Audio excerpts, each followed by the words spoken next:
各位鍾意寶可夢卡牌嘅熱衷天梯競技嘅玩家們，大家好。今日我哋要嚟傾一傾，依家喺當前環境之中堪稱神話嘅傳奇構築。喺頂級高端對局裏面，積分只要跨過2000分嘅大關，咁就意味住咧你已經踏入咗全球最頂尖嘅玩家俱樂部。而今日嘅主角正係憑住一套獨特嘅建築，水軍擊龍卡組喺無數強敵嘅夾擊之下，硬生生咁樣衝上咗世界第3嘅至高寶座。當我哋第一眼見到水軍搭配擊龍嘅時候，好多人都會覺得呢套唔係一套好常規見到嘅水系卡組咩？點解佢可以喺大師雲集嘅天梯後階段裏面有如斯恐怖嘅勝率呢？我要同大家講，呢套卡組之所以能夠成為大師殺手，絕對唔係單止運氣，而係佢係因為將極致嘅壘抽、霸道嘅鋪場克制以及完美嘅環境適應力三者融合為一體，佢完美咁樣捉住咗當前 Meta 生態區裏面嘅盲點。接下來落嚟嘅12分鐘，我將會為大家全方位無死角咁樣拆解呢套高分構築核心嘅優勢、科技牌嘅精妙調整，以及我哋實戰裏面見到嘅天敵，我哋點樣逆風翻盤呢？首先，我哋嚟傾下呢套卡組最讓人絕望，同時亦都係去致勝嘅關鍵嘅屈架，就係全遊戲中最頂級嘅壘抽系統。喺卡牌遊戲裏面有句至理名言，就係手牌自然決定咗你操作嘅上限，而呢套水軍卡組嘅上限拉到呢係令人匪夷所思嘅高度。喺大部分卡組仲喺苦苦依賴支援者祈求唔好卡手嘅時候，呢套卡組已經坐穩咗目前整個環境中排名公認第一嘅運轉引擎。我哋嘅過牌唔單止係睇一啲嘅訓練員模仿少女呢類強牌，而且呢套卡牌最令人覺得恐怖嘅地方係在於水軍呢去自帶運轉嘅特性。只要水軍喺你嘅場上面，不管呢個局勢係幾咁逆風，喺回合結束嘅時候，你就可以無條件好穩陣咁樣呢喺牌堆裏面再抽一張。咁意味住啲乜嘢呢？你每回合呢都好似滾雪球咁樣喺你手牌隨住對局推進呢而變得越嚟越厚實。好多玩家喺玩常規卡組嘅時候，最怕就係見到前期嘅節奏崩盤、手牌卡死。基本上只要1-2個回合呢係喐唔到嘅時候呢，其實就直接可以宣布投降啦。但係喺水軍呢套構築裏面呢，其實呢種卡手嘅逆風情況呢根本就唔存在。憑住水軍喺戰鬥場上面持續嘅補牌能力，加上卡組極高嘅過牌密度，你往往只要係等1至2個回合就能夠迅速咁樣呢進行大逆轉。呢種強大韌性同埋容錯率，正係佢能夠幫助玩家衝上2000分嘅基石。水軍嘅優勢2係針對鋪場型嘅卡組有絕對嘅血脈壓制，有咗全環境第一嘅壘抽系統作為後盾，接下嚟就係水軍展現獠牙嘅時刻啦。呢套卡組第2大嘅優勢核心就係面對喺當前主流鋪場型嘅卡組形成咗呢幾乎殘酷嘅絕對壓制。等你冷靜觀察下依家 Meta 嘅環境，無論係天梯定係大賽，我哋放眼望過去都充斥住咗大量依靠後場鋪滿先能夠正常運作嘅構築，比如大家都非常熟悉嘅寶寶丁、蜥蜴王、火焰雞、南瓜怪人、三手惡龍，而且仲有神出鬼沒嘅索羅亞克。呢啲卡組為咗達成自己戰術配合，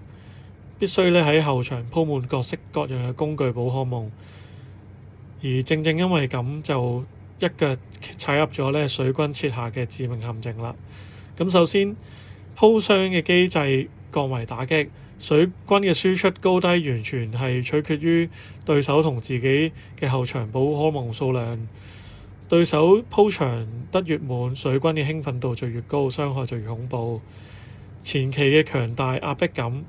喺遊戲嘅對局前期，水軍往往就能夠打出100甚至120嘅穩定高壓傷害。呢個傷害究竟係咩概念呢？佢意味住對手有住一啲完全未發育好或者一階進化比較血量少嘅精靈嘅時候呢，就會俾水軍好似割麥子咁樣呢，一隻一隻咁樣無情帶走。特別係面對喺南瓜怪人或者三獸惡龍呢兩套極為熱門嘅卡組嘅時候，水軍呢本身就擁有極為健康嘅高血量，加上呢對手鋪場直線飆升嘅穩定輸出，往往喺對局嘅前中期就能夠建立起對手完全無辦法逆轉嘅強大節奏感。更讓水軍玩家感到舒適嘅時候嘅係呢，目前環境裏面呢，唯一能夠克到水軍有毀滅性嘅打擊自爆磁怪呢，因為某啲原因呢，數量極之少，咁讓到呢水軍喺戰鬥場上呢，幾乎就係一個冇天敵嘅戰神，發揮空間異常舒適。其次，呢套牌組仲有第3個優勢同第4個優勢，就係擊擊龍嘅節奏同埋古劍炮嘅完美收頭。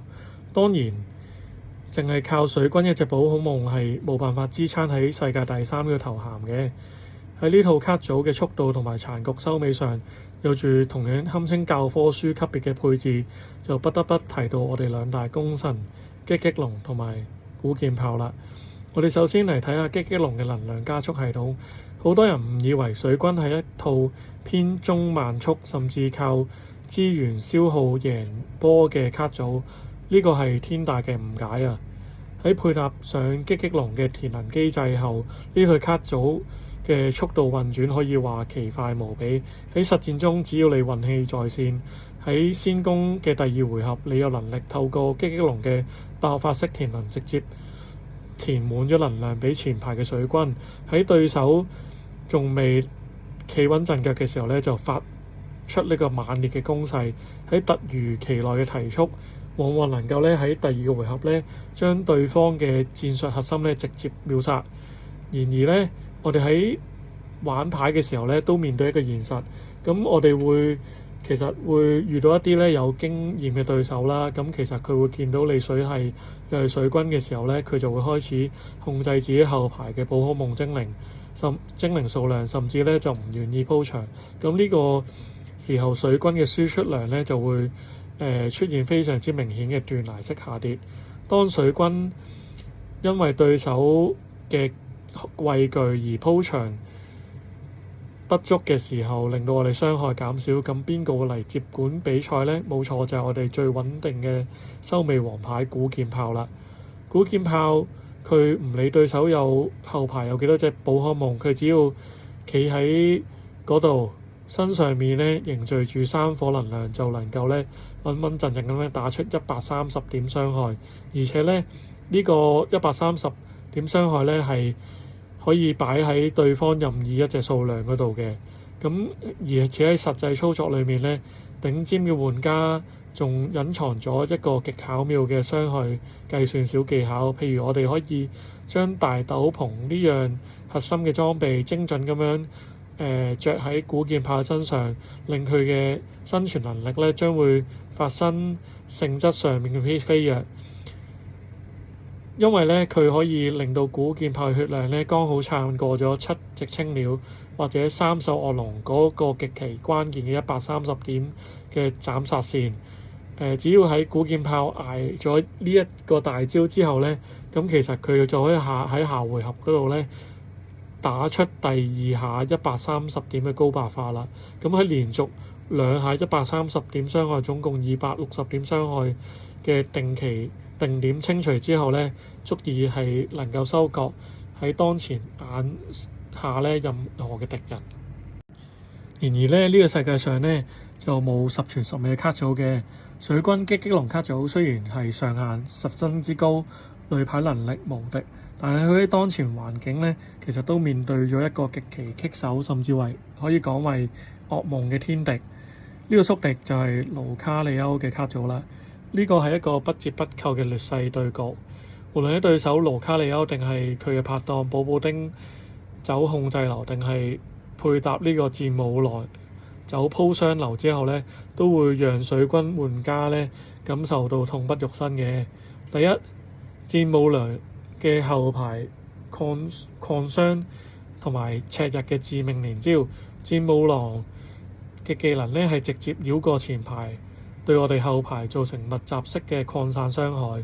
咁對於我哋嘅卡組後勤核心呢，擊龍同古劍炮嚟講呢係一個毀滅性嘅打擊嚟嘅。一旦我哋後排血內被戰舞郎拉到去斬殺線以下呢，就算你有大斗篷嘅保護之下呢，其實對方只要逃出一張赤日，就能夠將我哋辛辛苦苦養大嘅擊龍或者古劍炮呢拉到去前面進行定點擊殺啦。第二，有一個難以跨越10點傷害嘅傷害鴻溝。我哋喺同盧卡利歐換血嘅時候呢，其實喺數據上面呢存在住一個極其絕望嘅短板。喺對局後期，我哋通常只有裝備咗大斗篷嘅擊龍先會勉強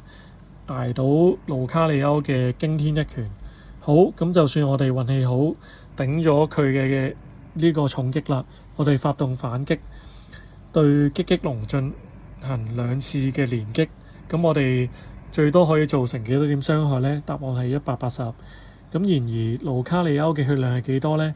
要擊殺盧卡利歐剛好呢就需要190點嘅傷害。我哋距離擊殺對手就啱啱好差咗個令人絕望嘅10點傷害啦。咁喺呢個體型上面嘅天生嘅劣勢呢，導致我哋對陣盧卡利歐嘅時候呢，喺換血節奏入面呢會造成巨大嘅被動。咁面對呢種死局，我哋係咪就只能夠束手就擒呢？並唔係。如果高手嘅應用空間雖然係好狹窄，但係呢並唔係絕對冇勝算嘅。咁面對喺盧卡利歐嘅時候，我哋要通過呢核心嘅操作，就係將喬伊小姐死咁樣呢保留喺我哋後排，通過我哋透過喬伊小姐同埋適當嘅回血呢，去保住一啲被戰舞郎瘋強鋪傷嘅後排軍隊，強行令佢哋嘅血量呢維持喺健康狀態。只要呢能夠防住對手用赤日去捉住我哋後排收頭嘅節奏，我哋就有一線嘅生機，將比賽呢拖入我哋擅長嘅殘局啦。